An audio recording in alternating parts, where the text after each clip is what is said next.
Thank you for tuning in to Koppen with Comic. I'm Koppen. We're with comic Zack Emery.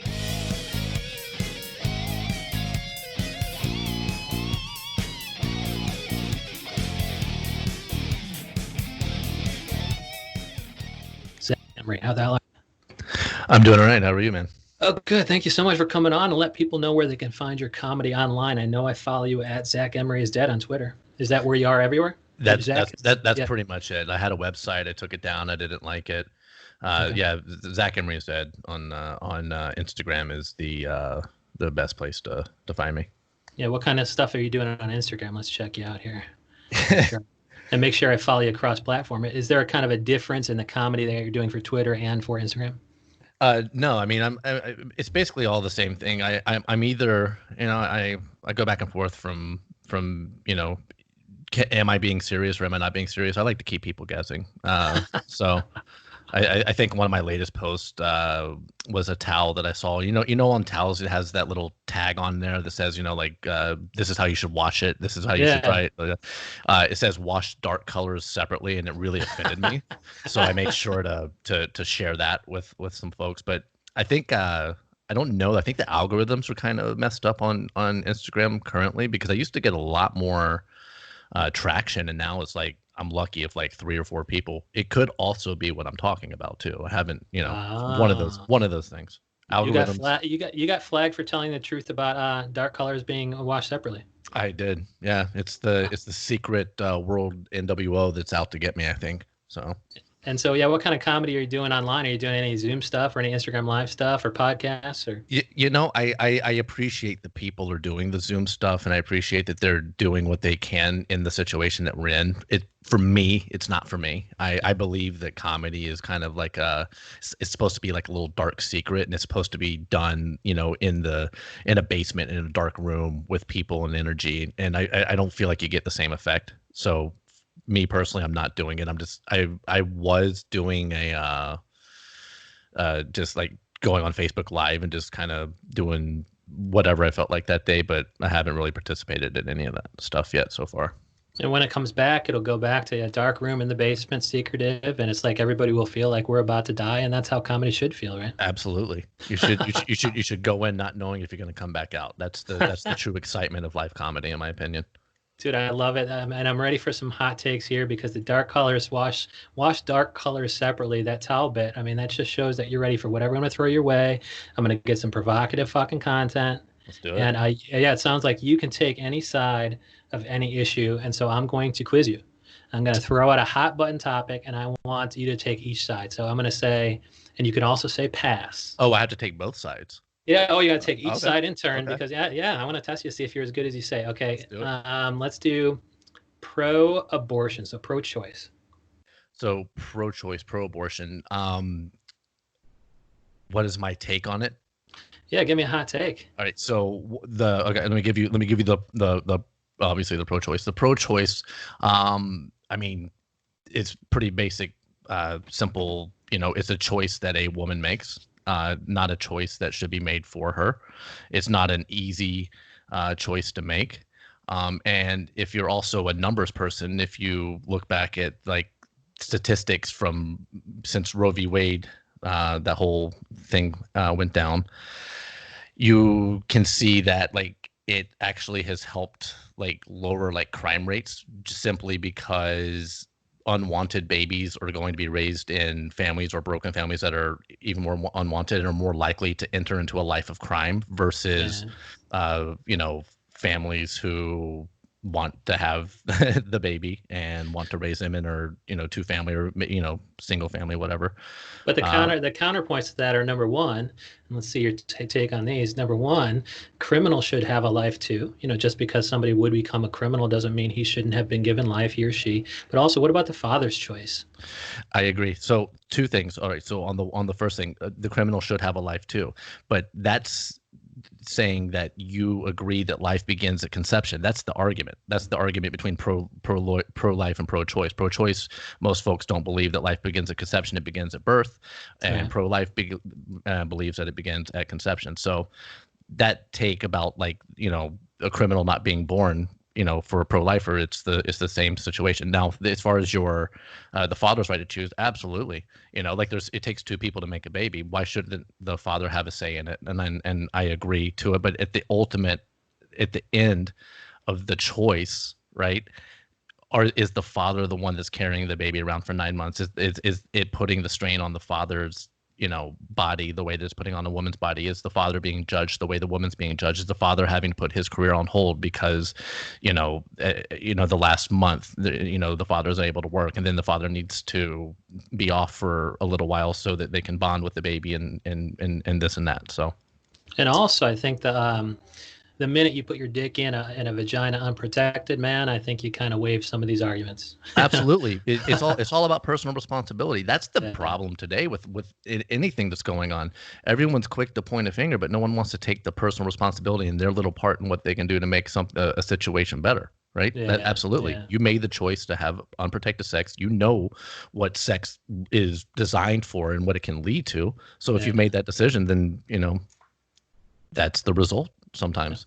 Yeah, take a drink because now it's time for pro-life. Pro-life. I don't like babies. Hold on. Let me see if I can already. You're already testing me here. He's gonna say you can say pass because I'll just come up with another badass issue. So I can take the pro-life stance. So pro-life because once if you're into science, you know that I don't know exactly how many weeks, but like X amount of weeks in, the heart starts beating. Yeah. Once there's a heart beating, it's considered a life. We have microorganisms that live on our skin that are also life. This is a human life. Humans place value on human life more than any other type of life. Like we're, in our opinion, at the highest form of life. Mm-hmm. So why would you kill a human? It's murder. It's murder to take a life, right? If you take a life after someone is outside of a womb, or if you murder a pregnant woman, you get charged twice. You don't just get one charge of murder. So why is it okay to kill them, before they have a chance to, like you said, to live, right? Yeah. They could be adopted out. They could, I don't know. I mean, you could make little baby farms. I don't, like have little suits. People can come through and like, oh, I like that baby. That baby looks cool. And you can teach them tricks. You can have pets. I mean, like you think dogs and cats are cool. Have you ever had a baby as a pet? Like a baby that you don't really have to like worry about, like you just have to like. I guess it'd be okay for a little bit, but then they grow up. You ever seen Tiger King? It's like the cub petting. Like they're cute when they're little, but then you have to take them out back and off them when they get old enough, when they start to bite. Oh, I love that, man. I love the fucking baby petting. And another hot button issue that I'm a little bit one of these guys who thinks the whole explanation for origin of the universe is kind of bullshit. Like they never explain it. Like we're just supposed to have faith that the first atom that created the first black hole was always there. It's just never really. It's always described as being so scientific, and I take issue with it. But let's make this the next topic, which is creationism versus evolution. And I'm not saying it has to be. 7 days God created this stuff like in the Bible, and the universe is only 2,000 years old or something like that.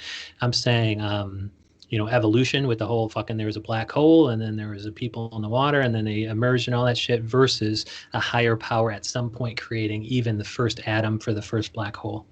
Who's to say the higher power didn't create the first atom, like you said, of everything that we are able to interpret it as, you read the book and it says, God created, this and that in 7 days, right? That book was written by man one. It was written years after any of these like stories were and any of these events happened. So no one really knows what happened with that. And what side should I take? Should I take the religious side, or let's take the whole science. You're pro science. You believe everything you're reading in scientific textbooks. Not only was there evolution, but the origin of the universe there was just a black hole. And how did that get created? It was just always there. I think this is mind bending because like what was before the black hole? And what was before that? And what was before that? And what was before that? I know. And what makes up the black fucking hole, really? Well, I'm glad you asked. My name's Zach, and I'm with the Church of Jesus Christ of Latter-day Saints. Have you heard the good news? The good news is that God created all of this. All right. Yeah. God said, "Hey, listen, I'm getting bored up here doing God shit all day. You know, I don't have anything to do. There's nothing good to watch. So God said, you know what? Let me create life. Let me create this one planet, only one planet that has that can sustain life. All the other planets and all the other universes, they don't matter. They're just there so that they can look up and see them, right? They don't matter. Let me create Earth. Let me create people. Let me tell them what to do, and then I know that they're gonna fuck up, and then let me like wipe them all out at one point in time, you know, except for like a few, like a family and some animals and stuff like that, and then like let me like change my mind like 100 times, you know, and then let me test them, and you know, like I, you know, I get upset when I think about this. This is why I can never be religious. I could never want to live with someone who's that much of a sadist. Like that is clearly has like a fetish of voyeurism, and just man, just Well, actually, I mean, you're talking to somebody who's religious, but the spin on yeah. it is that a lot of this stuff, it's brought, it's humans doing it. And second of all, like natural disasters and shit. He's like, dude, I didn't fucking settle you guys in a tornado fucking zone. I didn't tell you to live in fucking Kansas. Like you knew there was tornadoes and you still fucking settled there. It's like some of the stuff is humankind just kind of taking the next step, and also humans being a little bit fucking evil, you Yeah. know. And so I mean, but really, like, and I don't take any issue, Yeah. tons of comics are not religious at all, but it's just so cool. Like now, I want you to take the other side of that, which is the whole, God is dead, and that, can that be scientifically proven? I don't know. Like you can't prove a negative really, and so like You can't. yeah, and so in this next thing, you're going to explain how the fuck that's being taught in science class, that the black hole was just always there. Like there's, they don't even explain how the fuck the first atom got created. So What? take that side. Yeah. How is it scientific for that to be taught in science class? Okay, it's hard for me to take that side only because I can't believe that anything can be proven. They can't prove it any more than they can disprove it, right? They can only put it in terms that you and I can understand and they can sound believable, but we're taking their word for it, right? Yeah. The only thing that I could take the side on is their ability with like carbon dating and their like the advances in science and the ability to be able to like they split an atom, you know, like Yeah. that type of stuff, and being able to explain it and to go back. I don't, it's, you know what, it's hard for me to take that side. I think you got me here. Well, again, Like, some of those, yeah, some of the times they're just disproving the Bible, and really the Bible really didn't say count, add up all the years of the people in the Bible, so that is 3,000 years. It didn't say that. And the whole right. 7 days thing, it's not, That doesn't mean it's God's 7 Earth days. That could be yeah. seven. That could be billions or millions or gazillion years. Yeah, absolutely. The whole carbon dating thing you mentioned, all it's doing is disproving the whole human concoction that the Bible says the Earth is only 3,000 years Mm-hmm. old. It's not saying that, how this shit, turned from black hole into whatever. And they're always finding new things. And so I must think that some of these things should be like every religion, and even evolution should be a case study for critical thought. Because one thing I didn't learn in school is how to think these things through critically. Mm-hmm. And all we were told to learn is, okay, in the Pliocene epoch, these things happened with the dinosaurs or whatever the fuck it is. Do you think Right. that all religions should be taught in school and thought about critically? And do you think that science, even evolution or the origin of the universe, should be an opportunity to exercise critical thought? I think that everyone should be exposed to all of it, and then they make the decision that they choose to make based on what they think feels right to them. Oh yeah. And yeah, it shouldn't even be like, a choice is not even made at the end of it. But what we should learn from a study of each religion is, okay, here's what they're teaching, and here's why this fits with their culture so Mm-hmm. well. We talked to 1,000 Muslims, and here's why in Arab countries they're Muslim or whatever. Here's why they said, they came to that religion, what they like about it, what they don't. And Mm-hmm. it's just kind of case study in sociology and critical thought. Yeah, and if you look at the three largest religions, Christianity, Islam, and Judaism, like there's so many. I mean, obviously those three, there's a lot of similarities because a lot of the uh, like the high figures of that were like around, like they're all mentioned in all three texts.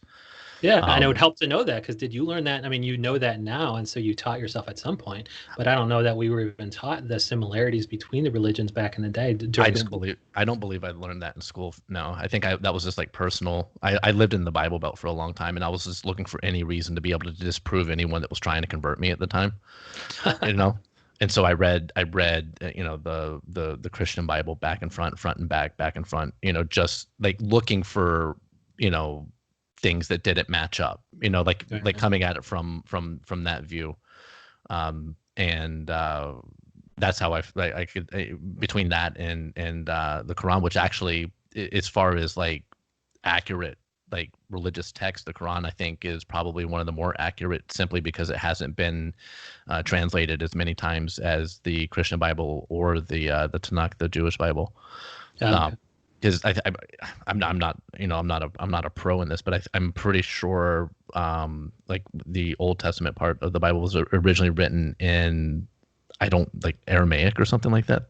I Okay. feel like, and then like the New Testament was like Latin and then like Greek, I believe, right? Like were the first languages it was published in, and then King James, like the English version, and a lot of things were left out and things were added, and some things were lost in translations because you have these ancient languages versus these new languages, so there weren't certain words that there are words for now. So like half the things that people are reading, especially if you're reading it in a translated language, like you don't know what you're reading, honestly. Yeah, yeah, that's the stuff that should be taught.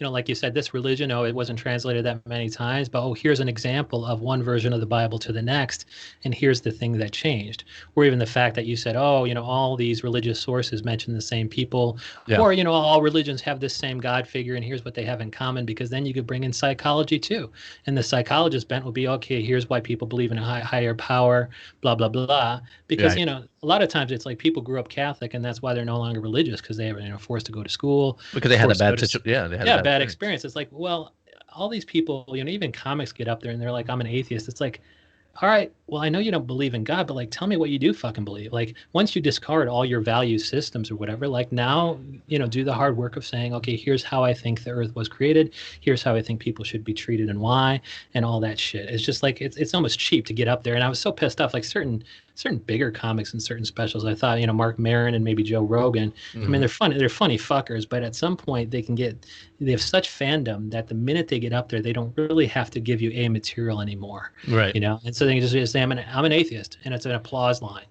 And it's like, My, it's not even a laugh line, it's an applause line. It's like, that was fucking cheap. yeah, and that's cheap, and we'll come. I'd like to come back to that, but as far as like being I'm not. I don't consider myself an atheist.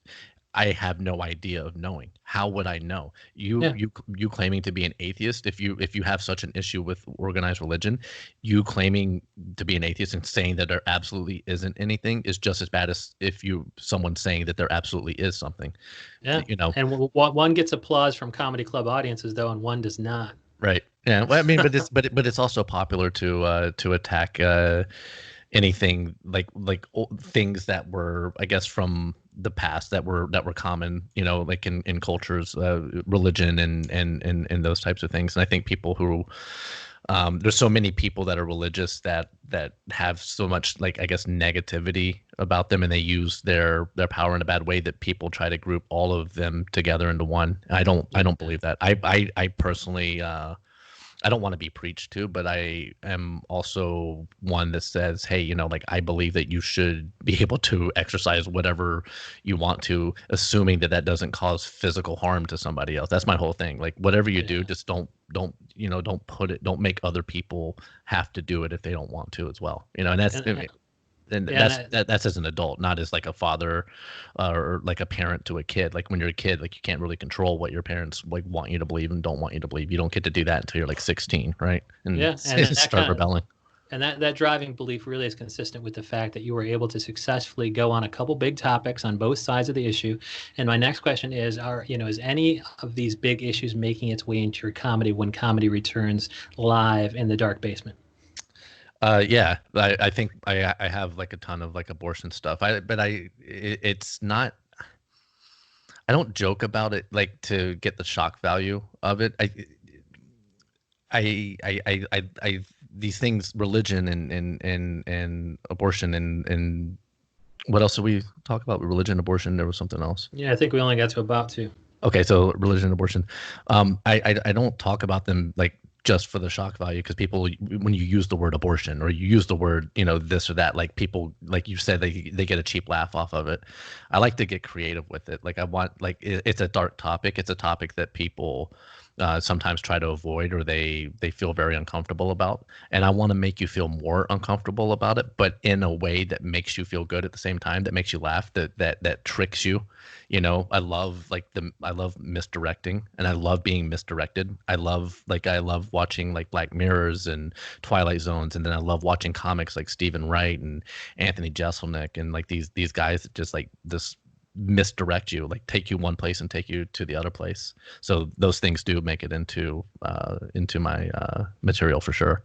Yeah, and I think I see that already with the washed dark colors separately. It's like you took, everybody on Twitter is just, they are finding every instance of just racial injustice, and here's a way to kind of draw somebody's attention to something so ridiculous. Like, of course, it's not talking about black and white people. It's just talking about the colors of your fucking towel, right, so they don't bleed. But it's just a way to kind of say, here's an interesting thing that you never fucking thought about. And it was a nice, I'm so glad that Zack Emery is not dead, because in the meantime, we're going to follow him at Zack Emery is dead, and we're going to get a lot of this funny shit. Awesome. Dude, Zack Emery, thank you so much. Hey, thank you for having me.